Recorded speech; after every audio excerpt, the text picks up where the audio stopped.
Receber o diagnóstico de um erro genético raro que não tem cura transforma a vida do paciente.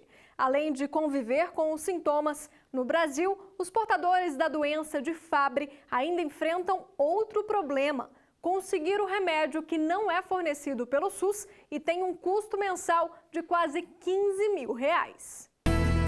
Neste ambulatório da Universidade Federal de São Paulo, é comum encontrarmos cenas como estas: mãe, filho e irmãos em tratamento. A doença de Fabry é genética e transmitida de uma geração para outra. A minha irmã encostada a mim perdeu os rins, né, fez transplante. Pouco tempo meu pai também passou mal, foi pro médico. Aí descobriu que o rins tinha parado. Depois o outro tio também. Aí foi aí que o médico achou estranho, né? Vamos focar nesse aqui para ver o que eles têm. Eu descobri através do meu irmão, né? O Eduardo. Ele manifestou perdendo os 2 rins. E aí toda a família passou pelo processo de fazer o exame genético para descobrir o que nós teríamos mesmo, né? Ela é debilitante, ela vai deixando você cada vez mais fraco. E pode tomar um medicamento, já ajuda muito, mas sem um medicamento com certeza você passa a ficar de cama. 2 dos 3 filhos de Dona Silvia herdaram uma doença que não tem cura. Vinícius é um deles e faz o uso do Fabrazyme a cada 2 semanas. O remédio é aplicado diretamente na veia para controlar e aliviar os sintomas.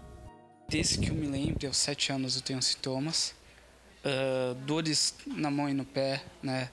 Queimações, parece que são 1000 agulhas te furando ao mesmo tempo. A doença é provocada pela deficiência ou ausência da enzima alfa-galactosidase A, responsável pela degradação de gorduras no corpo.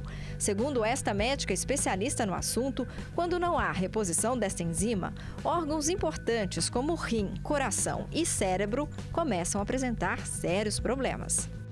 E o que o tratamento vai fazer? Ele vai passar a limpar aquele depósito, como você imagina que era uma cozinha e que não tinha água, e que tem uma quantidade de prato sujo imensa.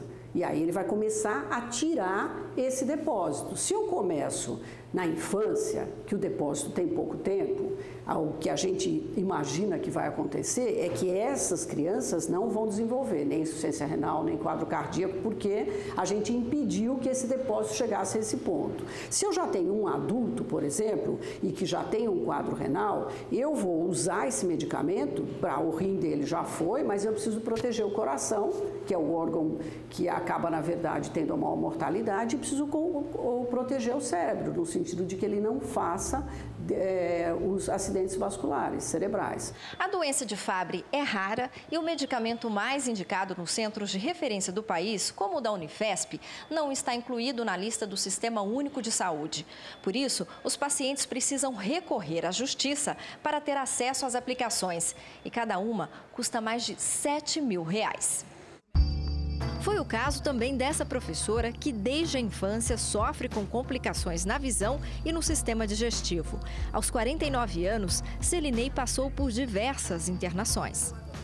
Quando você pega o DNA, que você sabe que você não tem o que fazer, vem um outro nível de preocupação, né? E principalmente quando você sabe, nossa, eu já tenho aqui o resultado e como que eu vou me tratar? Tem uma angústia muito grande. Então, passando muito mal, internada, fiquei 2 meses, fiquei 1 mês e 7 dias no hospital, mais 1 mês em outro. E fala assim, nossa, mas quando que eu vou começar a tomar esse medicamento? Com a ajuda da família, ela entrou com uma ação judicial para ter direito ao tratamento. Nós propusemos uma ação de obrigação de fazer, com pedido de tutela antecipada em caráter liminar. Essa tutela antecipada, ela visa exatamente antecipar o bem da vida, que é o fornecimento do medicamento, para tentar retardar aí a evolução da doença de Fabry. O caso foi julgado pela primeira instância da Justiça Federal, que negou o pedido. Mas no recurso, o Tribunal Regional Federal da Terceira Região reverteu a decisão e pediu urgência máxima no fornecimento do remédio, sob pena de multa diária de R$10 mil.